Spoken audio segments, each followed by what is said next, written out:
SC రిజర్వేషన్ల వర్గీకరణకు చట్టబద్ధత కల్పించడంలో భాగంగా సుప్రీంకోర్టు తీర్పును అధ్యయనం చేసి తదుపరి వర్గీకరణ అమలు చేయడం కోసం ఆంధ్రప్రదేశ్ ప్రభుత్వం గౌరవ ముఖ్యమంత్రి నారా చంద్రబాబు నాయుడు గారు రిటైర్డ్ ఐఏఎస్ అధికారి గౌరవ రాజీవ్ రంజన్ మిశ్రా ఆధ్వర్యంలో ఏకసభ్య కమిషన్ నియమించడాన్ని మాదిగ రిజర్వేషన్ పోరాట సమితి స్వాగతిస్తున్నది. మేము ముఖ్యమంత్రి గారిని కలిసిన కొద్ది రోజుల్లోనే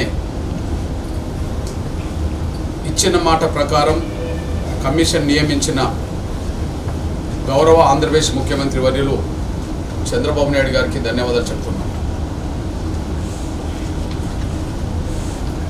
ఎస్సీ రిజర్వేషన్ల వర్గీకరణను ముందుకు తీసుకెళ్లడంలో భాగంగా త్వరగా వర్గీకరణ ప్రక్రియను పూర్తి చేయాలని, అందుకు అనుగుణంగా తదుపరి చర్యలు వెంటనే తీసుకోవాలని మేము గౌరవ ముఖ్యమంత్రి నారా చంద్రబాబు నాయుడు గారిని కలిసి మేము వినతి పత్రం ఇవ్వడం జరిగింది. అది నవంబర్ 5న మేము గౌరవ ముఖ్యమంత్రి గారిని కలిశాం. ఆ రోజే హామీ ఇవ్వడం జరిగింది. త్వరగా వర్గీకరణ ప్రక్రియను వేగవంతం చేయడం కోసం ఒక ఏకసభ్య కమిషన్ నియమిస్తామని, అది త్వరలోనే నియమిస్తామని, అదే సమయంలో కమిషన్ నివేదికను త్వరగా రప్పించడం కోసం ప్రభుత్వం కట్టుబడి ఉన్నదని చెప్పి గౌరవ ముఖ్యమంత్రి గారు మా ప్రతినిధి బృందంతో చెప్పిన దాని ప్రకారమే ఏకసభ్య కమిషన్ నియమించడం జరిగింది. సీనియర్ ఐఏఎస్ అధికారి, దేశంలో ఒక గౌరవ స్థానంలో ఉండబడే ఒక కమిషన్కి సంబంధించిన నేతృత్వం వహిస్తున్న పెద్దలు రాజీవ్ రంజన్ మిశ్రా గారి ఆధ్వర్యంలో చేపట్టబోయే ప్రతిదానికి ఎంఆర్పీ సపోర్ట్ ఇస్తుంది. మా ఆవేదనను తన ముందు చెప్పడం కోసం, మాకు జరిగిన అన్యాయాన్ని ఆధారాలతో సహా మరొకసారి కమిషన్ ముందు ప్రదర్శిస్తాం, ఆధారాలు చూపెడతాం. ఖచ్చితంగా మాకు న్యాయం జరుగుతుందని, సంపూర్ణంగా న్యాయం జరుగుతుందని చెప్పి మేము ఆశిస్తున్నాం. అదే సమయంలో ఇటు ప్రభుత్వానికి, అంటే గౌరవ ముఖ్యమంత్రి నారా చంద్రబాబు నాయుడు గారికి, కమిషన్ ఏకసభ్య కమిషన్ చైర్మన్గా నియమించబడ్డ గౌరవ రిటైర్డ్ ఐఏఎస్ అధికారి రాజీవ్ రంజన్ మిశ్రా గారికి మా వైపు నుంచి ముందుగా ఒక అప్పీల్ చేస్తున్నాం.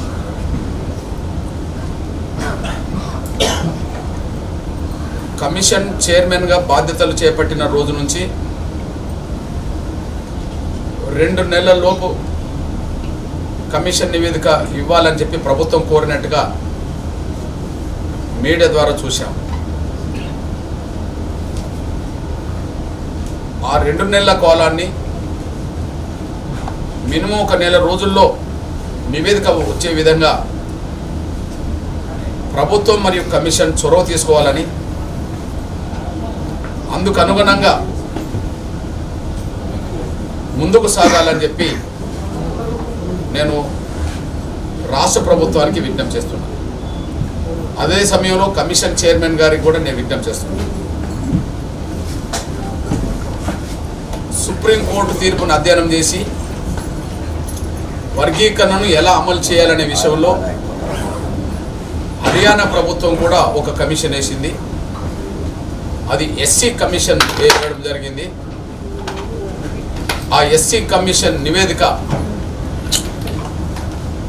10 రోజుల్లోనే రాష్ట్ర ప్రభుత్వానికి అందించినట్టుగా హర్యానా ప్రభుత్వం నిర్ణయం తీసుకున్నది. ఆగస్టు 8న ఆగస్టు 1న సుప్రీంకోర్టు తీర్పు వచ్చింది. ఆగస్టు 8న ఎస్సీ కమిషన్ హర్యానా ప్రభుత్వం వేసింది. కమిషన్ నివేదిక ఆగస్టు 18కి సమర్పించడం జరిగింది. అదే రోజు కమిషన్ నివేదికను ఆమోదిస్తున్నట్టుగా హర్యానా క్యాబినెట్ నిర్ణయం కూడా తీసుకున్నది. దాన్ని దృష్టిలో పెట్టుకొని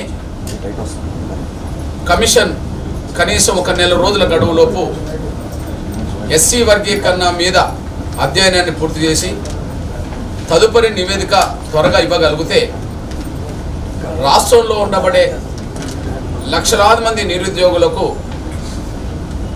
వాళ్ళ ఆశలకు న్యాయం చేసినట్టు అవుతుంది.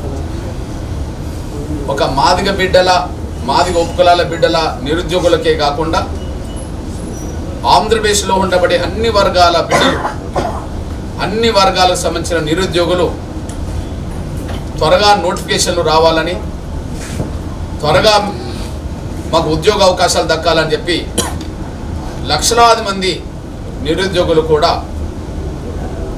తదుపరి నోటిఫికేషన్ల కోసం ఎదురు చూస్తున్న విషయం అందరికీ తెలిసిందే. ఇక్కడ రాష్ట్ర ప్రభుత్వం ఒక నిర్ణయం తీసుకోవడానికి ప్రయత్నం చేసింది. అది మాదిగ నిరుద్యోగుల మీద పెద్ద మనసుతో తీసుకున్న నిర్ణయం. అది ఎస్సీ వర్గీకరణ పూర్తి అయ్యేంత వరకు, ఎస్సీ వర్గీకరణ మీద వేసిన కమిషన్ రిపోర్ట్ ఇచ్చేంత వరకు, వర్గీకరణ మీద ముందుకెళ్లేంత వరకు ఎలాంటి నోటిఫికేషన్లు ఇవ్వమని చెప్పి అటు ముఖ్యమంత్రి గారు, గౌరవ నారా చంద్రబాబు నాయుడు గారు, రాష్ట్ర విద్యాశాఖ మంత్రులు గౌరవ సోదరులు లోకేష్ గారు కూడా స్పష్టం చేయడం జరిగింది. అంటే వర్గీకరణ లేకుండా ఉద్యోగ నియామకాలు చేపట్టినా, నోటిఫికేషన్లు ఇచ్చినా మాదిగలకు అన్యాయం జరుగుతుందనే విషయం గౌరవ ముఖ్యమంత్రి గారికి తెలుసు కనుక, సోదరులు గౌరవ మంత్రివర్యులు లోకేష్ గారు కూడా తెలుసు కనుక, మాదిగ నిరుద్యోగులకు న్యాయం చేయడం కోసమే, మాదిగ ఉపకులాల నిరుద్యోగులకు న్యాయం చేయడం కోసమే వర్గీకరణ జరిగినాకనే నోటిఫికేషన్లు ఇస్తామని చెప్పడం అనేది మేము హర్షిస్తున్నాం.